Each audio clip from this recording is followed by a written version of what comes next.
महीने की पहली तारीख को जब सैलरी का मैसेज आता है तो मन को एक सुकून मिलता है।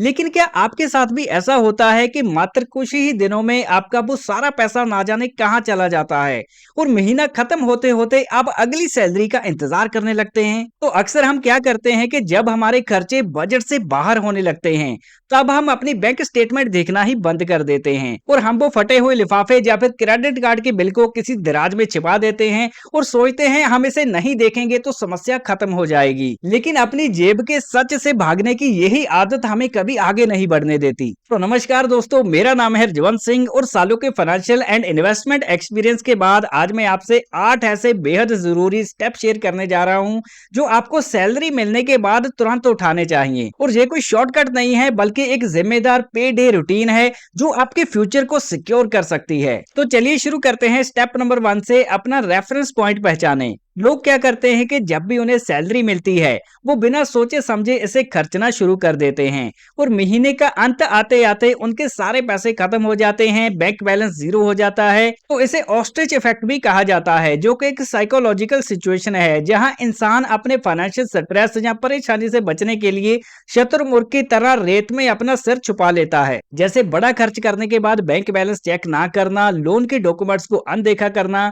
तो ये एक ऐसा बड़ा कारण है जिसकी वजह से दुनिया की पॉपुलेशन का 60% हिस्सा हैंड टू माउथ जी रहा है, यानी हर महीने अपनी जरूरतों को पूरा करने के लिए केवल सैलरी पर डिपेंड करता है और महीना खत्म होने से पहले उनकी सैलरी खत्म हो जाती है और ये सब करने के बाद कोई भी व्यक्ति सेविंग नहीं कर पाता। तो इस जाल से बचने का केवल एक ही तरीका है, अपना रेफरेंस पॉइंट जानना। तो इसके लिए आपको एक सिंपल कैलकुलेशन करके चलना होगा। जो भी आपके महीने के बेसिक एक्सपेंसेस हैं उनकी आपको लिस्ट बनानी होगी। तो इन बेसिक खर्चों की लिस्ट में ऐड हो सकता है घर का किराया, बिजली का बिल, राशन पानी का बिल, इंश्योरेंस और ट्रांसपोर्टेशन का खर्चा इसमें ऐड हो सकता है। तो इन सभी बेसिक खर्चों की जो टोटल अमाउंट बनती है वही आपका रेफरेंस पॉइंट है। और रूल ये कहता है कि बेसिक खर्चों की जो टोटल अमाउंट है वो आपकी टोटल नेट इनकम का यानी हाथ में आने वाली सैलरी का 60% से ज्यादा नहीं होना चाहिए। एग्जाम्पल के लिए अगर आपकी 50,000 सैलरी है तो ये बेसिक खर्चे आपके 30,000 से ऊपर नहीं होने चाहिए। और अगर आपके बेसिक खर्चे 60% से ऊपर निकल जाते हैं तो इन्हें रिव्यू करने की जरूरत है। इनमें से अननेसेसरी खर्चों को घटाया जा सकता है या फिर हटाया जा सकता है।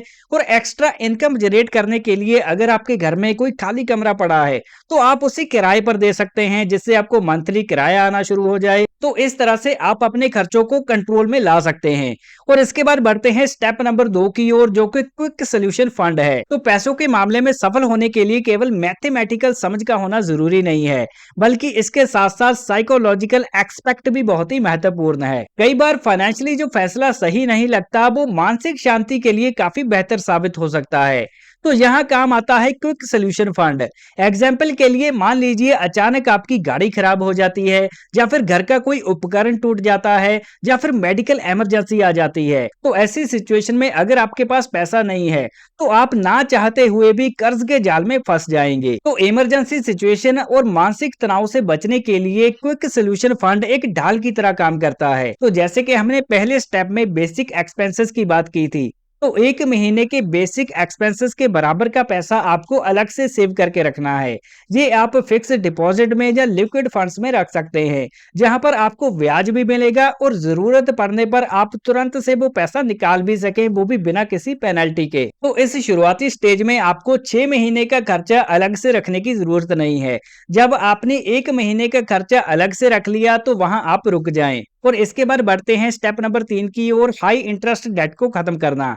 तो personal loan and credit card की बात करें तो आज के जमाने में ये चीजें लोगों को बिना बजट के खरीदारी करने की आजादी देती हैं। तो लोग कपड़े, गैजेट्स और फर्नीचर खरीदने के लिए धड़ल्ले से क्रेडिट कार्ड्स का उपयोग करते हैं। अगर आप हर महीने अपने क्रेडिट कार्ड का पूरा बिल पे नहीं कर रहे तो आप कहीं ना कहीं बहुत ज्यादा ओवर पे कर रहे हैं। एग्जाम्पल के लिए अगर आप 22% इंटरेस्ट रेट वाले क्रेडिट कार्ड से 1 लाख का मोबाइल खरीदते हैं तो 1 साल बाद वही मोबाइल आपको 1,22,000 का पड़ेगा। तो यदि आपके पास कोई ऐसा कर्ज है जिसका इंटरेस्ट रेट 7-8% से ज्यादा का है, तो आप अपनी बचत को बैंक अकाउंट में रखने की बजाय उस कर्ज को पहले निपटाएं। ऐसा इसलिए क्योंकि एक तरफ तो आप बैंक में पैसा रख रहे हैं सेविंग अकाउंट में जिसमें 2-3% इंटरेस्ट रेट है, और दूसरी तरफ कर्ज में आप 15 से 22% का इंटरेस्ट रेट पे कर रहे हैं। तो वहां पर आपको नुकसान ज्यादा हो रहा है। जहां पर ज्यादा नुकसान हो उसको पहले कवर करना जरूरी होता है, क्योंकि अगर आप अपने कर्ज को चुकाने की बजाय अपने पैसे को केवल सेविंग अकाउंट में रखते हैं तो आप हर महीने लॉस में रहेंगे। तो यहाँ पर ऐसे कर्ज को चुकाने के लिए आपके पास दो मेथड हैं। पहला मेथड है स्नोबॉल मेथड। यहाँ पर क्या होता है कि सबसे छोटे कर्ज को पहले चुकाया जाता है, जिससे आपको मानसिक जीत मिलती है और आगे बढ़ने की प्रेरणा मिलती है। और दूसरे मेथड का नाम है एवालांच मेथड, जो कि मैथमेटिकली सटीक तरीका है। इसमें सबसे ज्यादा ब्याज दर वाले कर्ज को पहले चुकाया जाता है, ताकि आपके ऊपर पड़ने वाला कर्ज का बोझ तुरंत से खत्म हो जाए। और इसके बाद चौथा स्टेप है एम्प्लॉयर मैच रिटायरमेंट कॉन्ट्रीब्यूशन।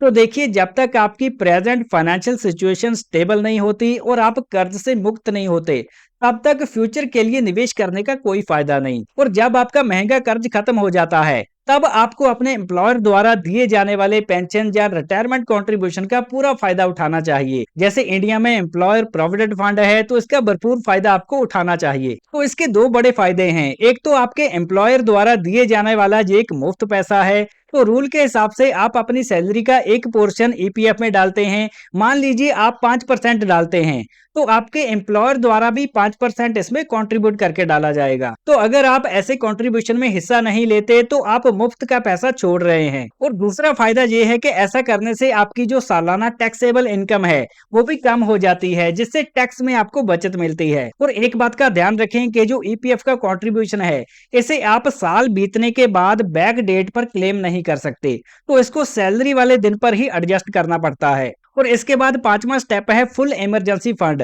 तो जैसे कि हमने स्टेप 2 में बात करी थी कि एक महीने के बेसिक एक्सपेंस के बराबर आपको फंड जुटाना है, तो यहाँ पर हम इस फाइनेंशियल सिक्योरिटी के कवच को और ज्यादा मजबूत करने का प्रयास करेंगे। और अब आपको महीने के जो बेसिक लाइफ एक्सपेंसेस हैं, वो 3 से 6 महीने के बराबर का फंड जुटाना होगा। और ये फंड आपके जीवन में आने वाले उन बड़े और अनप्रेडिक्टेड झटकों को सहने के लिए है, जिनको टाला नहीं जा सकता। जैसे अचानक नौकरी का चले जाना, मंदी का आना, या फिर गंभीर बीमारी का लंबा इलाज चलना। तो भगवान ना करे अगर आपकी अचानक से नौकरी चली जाती है, तो ये जो 6 महीने का इमरजेंसी फंड आपने तैयार किया है, इसकी वजह से आप कोई गलत डिसीजन नहीं लेंगे और कम सैलरी वाली नौकरी में किसी मजबूरी में आपको नहीं लगना होगा। और अगर आप किसी ऐसे सेक्टर में काम करते हैं जहां पर छटनी बहुत ज्यादा होती है, या फिर आप एक बिजनेसमैन हैं, जहां फ्रीलांसर हैं, जहां पर स्टेबल इनकम नहीं होती, तो ऐसी सिचुएशन में आपको जी इमरजेंसी फंड 6 से 9 महीने का तैयार करके रखना होगा।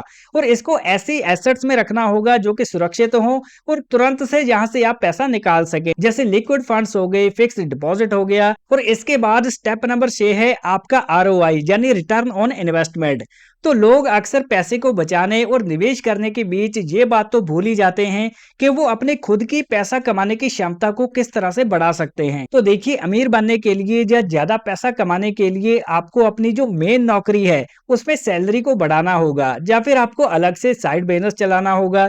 लेकिन इन दोनों के लिए ही आपको अपने स्किल्स को इम्प्रूव करना बहुत ही जरूरी है। तो आपको अपनी स्किल्स, नई टेक्नोलॉजीज और अपने ज्ञान को बढ़ाने के लिए अपने ऊपर खर्च करना होगा। और ऐसा करने से आप एक वैल्यूएबल इंसान बनेंगे, और जिसकी वैल्यू बढ़ती है उसको मार्केट ज्यादा पैसा देने के लिए तैयार हो जाती है। तो खुद पर निवेश करने के बाद आपको जो सैलरी हाइक मिलेगी, उसका उपयोग आप आगे जाकर बड़े लेवल पर निवेश करने के लिए कर सकते हैं। लेकिन यदि आप अपने आप को अपग्रेड किए बिना ही बची खुची राशि से आगे निवेश करके चलेंगे, तो इससे आपका वेल्थ क्रिएशन का सफर बहुत ही धीमा चलेगा और लंबा चलेगा। तो इसलिए अपनी ग्रोथ के लिए अपने आप को लगातार अपग्रेड करना कभी ना भूलें। और स्टेप नंबर 7 है कंपाउंडिंग की शुरुआत। तो जब आपके बेसिक एक्सपेंसेस अंडर कंट्रोल हो जाते हैं, इमरजेंसी फंड आप तैयार कर लेते हैं और अपने बड़े कर्जों से आप मुक्त हो जाते हैं, तब निवेश करने की असली शुरुआत होती है। तो इस स्टेप का मुख्य मंत्र है कंपाउंडिंग का जादू। तो इन्वेस्टमेंट की दुनिया में आप जितनी जल्दी शुरुआत करते हैं, समय आपके पक्ष में उतना ही अधिक काम करता है। तो लंबे समय में छोटी छोटी निवेश की गई रकम भी एक बड़े फंड में बदल जाती है, जो आपके जीवन को पूरी पूरी तरह से बदल सकती है। तो निवेश की शुरुआत करते समय आपको देश में उपलब्ध टैक्स फ्री इन्वेस्टमेंट अकाउंट्स का फायदा उठाना चाहिए।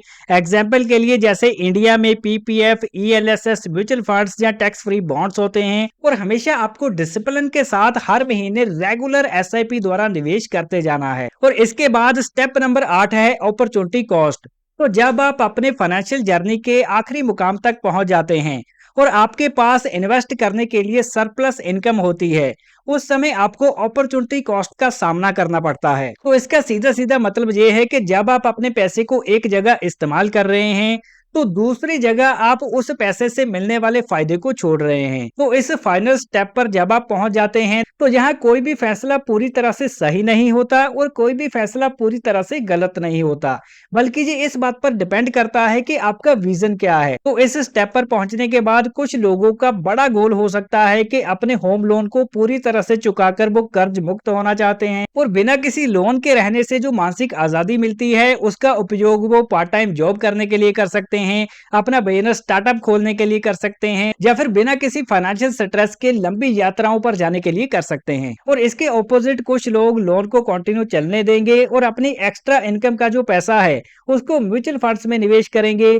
जिसका अगर हम हिस्टोरिकल एनुअलाइज रिटर्न देखें तो 12% के करीब है। तो यहाँ फाइनल स्टेप पर पहुंचने के बाद आपको वही रास्ता चुनना है जो आपकी रिस्क कैपेबिलिटी के साथ मैच करता है और साथ ही साथ आपके लॉन्ग टर्म लाइफ गोल्स के साथ मैच करता है। तो दोस्तों, ये थे पे डे रूटीन के 8 इंपॉर्टेंट स्टेप्स जिनके बारे में आज हमने चर्चा की है। तो वीडियो अगर आपको जानकारी से भरपूर लगा हो तो उसको लाइक जरूर करें, दोस्तों के साथ ज्यादा से ज्यादा शेयर करें। वीडियो पूरा देखने के लिए मैं रिजवान सिंह आपका धन्यवाद करता हूं। मिलते हैं अगले वैल्यूएबल वीडियो में।